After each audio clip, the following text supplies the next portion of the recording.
oyimga tegmaymi, yozib qoldiringlar. Sarovichi undan ko'ra oyjon yetsam bo'lardi. Sizlarni ham keninglar, hech qanaqa ish qilmasdan tez charchab qoladimi? Dangaza keninglarga yuborib qo'yinglar. Mana bugun ham keningmi bemaza ovqatlarni yeyishga majbur bo'lamiz. Keling, siqilmay oilada bo'lib turadi-da. Singlim, rahmat.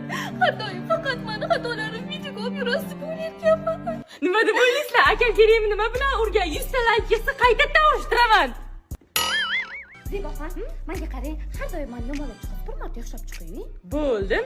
Keling, shunaqangi saxiy odamlarki taqib yurgan ziraylarni ham mendan qizg'anmaydilar. Bering. Bering, Instagramga qo'yaveраman. Bering. Sizlarga ham kelinglar, mana shunaqa uxlab yotadimi? Agar menga qarang, Zebaxon, shu telefoningiz qachondir tutab, batareykasi o'tirib qoladigan vaqtdan bo'ladimi, yo'qmi? yo'q, конечно, bu yangi Honor Stories Lite-ku. Bundan tashqari AI tugmasi orqali tezkor video vizov qilsa ham bo'ladi. Uzoq muddatli batareyka, tezkor protsessor, uni ustiga AI kamera tugmachasi ham bor. O'shaning uchun men случайный videolarni tez olaman. Zebaxon, kecha siz maqtagan telefondan men ham oldim. 13-marta sovchilarim qaytib ketdi. E'timoq qiling, seni hech kim olmaydi deb endi qanaqa qilib bu yerga tegadilar? Show, it's not stop, yo.